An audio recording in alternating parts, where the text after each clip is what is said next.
মানিকগঞ্জে সংখ্যালঘুদের নিরাপত্তা নিশ্চিতে তাদের ধর্মীয় প্রতিষ্ঠান পাহারা দিয়ে যাচ্ছে স্থানীয় আলেম সমাজ।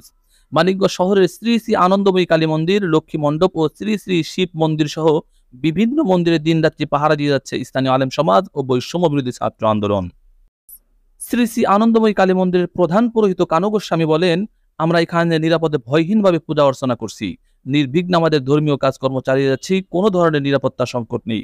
তারপরেও এখানে মাদ্রাসা ছাত্র, স্থানীয় আলেম সমাজ ও বৈষম্য বিরোধী ছাত্র আন্দোলনের নেতাকর্মীরা এসে গেটে বসে থেকে আমাদেরকে নিরাপত্তা দিয়ে যাচ্ছেন।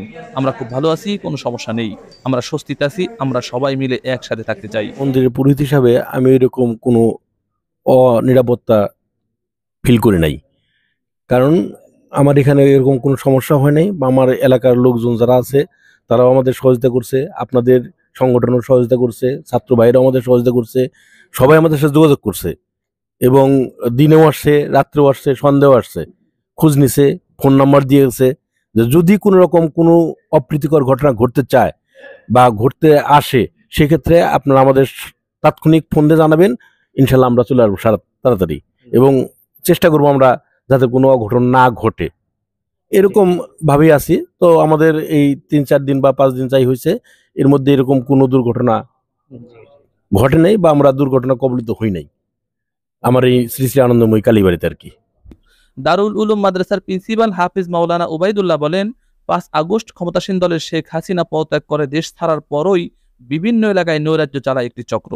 এতে সাম্প্রদায়িক সম্প্রীতির বন্ধন নষ্ট হওয়ার আশঙ্কা দেখা দিলে ছাত্র জনতার পাশাপাশি আলেম ওলামারা এগিয়ে এসে সাম্প্রদায়িক সম্প্রীতির বন্ধন রক্ষায় কাজ করে যাচ্ছেন।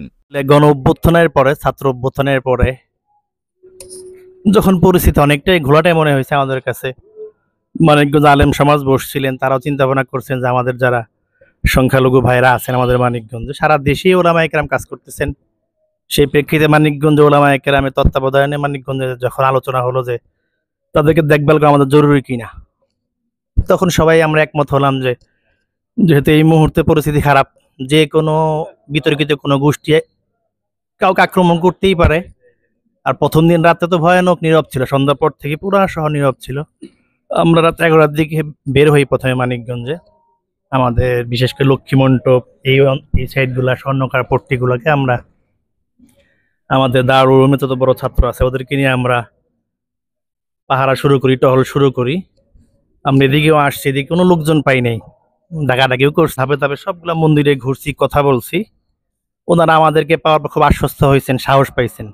আমাদের শিববাড়ি মন্দির আছে, এদিকে যে নাগবাড়ি আছে, লক্ষ্মী মণ্ডপ আছে, এইটা আছে, এই আশপাশে যেগুলো আছে মোটামুটি গঙ্গাধরপট্টি মন্দির আছে, প্রত্যেকটা মন্দিরই আমাদের লোকবলগুলো ব্যাপকভাবে কাজ করছে। সারা রাত তারা দৌড়াদৌড়ি করছে, আমাদের সংখ্যালঘু ভাইদেরকে আশ্বস্ত করছেন, সাহস জুগিয়েছেন যে আমরা আপনাদের ভাই ভাই, যেহেতু আমরা এই দেশের মানুষ, এই দেশে জন্ম হয়েছে আমাদের, আমরা এই দেশের নাগরিক, আমরা আপনাদের ভাই, আপনারা আমাদের ভাই, এইভাবে আমরা একসাথে থাকার চেষ্টা করি। বৈষম্য বিরোধী ছাত্র আন্দোলন মানিকগঞ্জের অন্যতম সমন্বয়ক রমজান মাহমুদ বলেন, বৈষম্য বিরোধী ছাত্র আন্দোলন মানিকগঞ্জ থেকে যে একটা সারা বাংলাদেশে এবং সারা বাংলাদেশে যে বিজয়টা পেয়েছে, সেই বিজয়ের মধ্য দিয়ে সারা বাংলাদেশে উলামায়ে কেরাম মন্দিরগুলো পাহারা দিচ্ছে এবং বিভিন্ন পথ এবং মানুষের বাসা বাড়ি সহ বিভিন্ন রাস্তাঘাটের মধ্যে আলেম সমাজ,